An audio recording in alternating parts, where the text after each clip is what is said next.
जगत जननी जगदम्बा अम्बा सीता, जगत जननी जगदम्बा अम्बा सीता को वहां पूजन किए और जब वहां से फिर आगे बड़े सतीय सूर्यानुसार से मिल करके पंचवटी की ओर जा रहे हैं भगवान।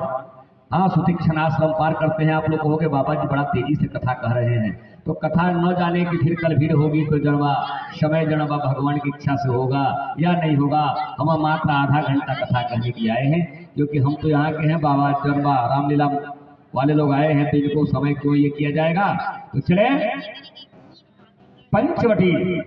पंचवटी में जब भगवान पहुंचते हैं पंचवटी सो गई एक बारा देख पीकल भई जुगल कुमार। सभी लोग मानस के पढ़वैया यह कहा करते हैं, सभी लोग यह कहा करते हैं कि भगवान पंचवटी में जब आए तो सुपनेखा विवाह करने के लिए आई थी, लेकिन ऐसा भाव नहीं है। सब लोग यही कह देते हैं आसानी से, अरे लड़के सब सब्जी बेचने वाले को कोई क्या यहाँ कमेटी का कार्यकर्ता कोई नहीं देखने वाला है क्या। वो जमा 3-4 बच्चे सब जन्मा बार जन्मा शोरगुल कर रहे को हटाओ। पंचवटी में सुपनेखा जब आई थी क्या भगवान से विवाह करने के लिए, क्या भगवान मेरे कुंवारे थे कि लक्ष्मण लाल जी कुंवारे थे। भाव यही लोग लगाते सुपनेखा विवाह करने के लिए आई थी, ऐसी भाव नहीं है। पंचवटी में जब भगवान गए, कथा को बड़े शॉर्टकट में लेकर के चलते हैं, तुरंत समापन करेंगे क्योंकि आधी घंटा हमको कथा कहना रहे। हम तो प्रतिबंध मेरे ऊपर तो रहता नहीं, मैं स्वतंत्र कथावाचक हूँ और कहीं यज्ञों में किसी का मैं नहीं जाता। मैं तो स्वतंत्र कथा कहता हूँ और मेरा जन्म अपना यज्ञ में मैं ही प्रवचन करता हूँ, या जो मेरे हित मित्र खूब नजदीकी प्रेमी उन्हीं के यज्ञ में मैं जाता हूँ जहाँ मेरा सम्मान मिलता है, अन्यथा मैं कहीं कथावाचक बन करके नहीं जाता। तो पंचवटी में जो है भगवान जब गए, पंचवटी सो गई एक बारा। भगवान जब सुपनेखा वही गई पंचवटी में जहाँ भगवान रहते थे। तो सुपनेखा रावण की बहन थी, और क्यों गई थी भाई, सोचने की बात है। सुपनेखा भगवान के पास पंचवटी क्यों गई, क्योंकि रामचरितमानस में 2 व्यक्ति संकल्पित हैं, एक मारने के लिए और एक मरवाने के लिए। मारने के लिए संकल्पित कौन हुए, तो मेरे परमपिता परमेश्वर भगवान राम हुए। जब हड्डियों की पहाड़ देखे, मुनियों से पूछे कि हे संत मुनि महात्माओं, ये हड्डियों का ढेर कैसा लगा है। संतों ने बताया कि सरकार राक्षसों ने मार मार करके संतों को और हड्डियों की ढेर लगाया है। तो भगवान वही मेरे परमपिता परमेश्वर प्रण किए हैं कि निश्चरहीन करो मही, भुज उठाई पन किन्न सकल मुनि न के आश्रम ही जाई जाई सुख। मेरे परमपिता परमेश्वर वही संकल्पित हुए।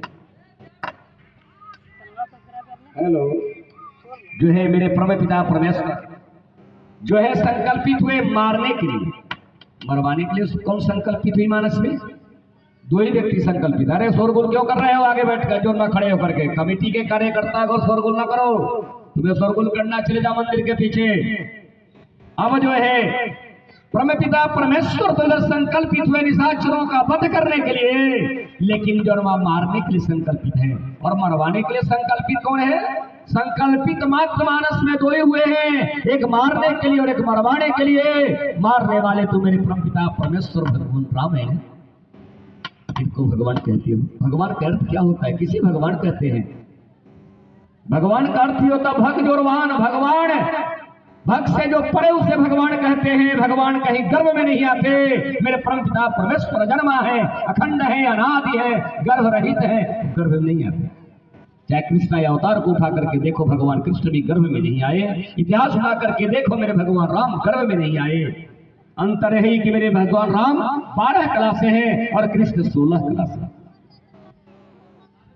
तो जो है जब वहां संकल्पित मरवाने के लिए कौन हुई, तो सुपनेखा क्यों हुई। यहां तो हड्डियों की पहाड़ देख करके भगवान संकल्पित हो गए कि संतों को मार करके अगर राक्षसों ने ढेर लगाया है तो वहां भगवान ने जो है भुजा उठा करके प्रण किए। लेकिन सुपनेखा क्यों संकल्पित हुई, तो उसके पति का नाम विद्युजीवा था और वह रावण से भी वीर था। आज भी देखिए राजनीति की दुनिया में जो राजनीति करने वाला नेता, उसके क्षेत्र में अगर दूसरा कोई उपज गया, नेता गिरी करने लगा, देखा कि हमसे आगे बढ़ेगा तो 6 इंची चोट।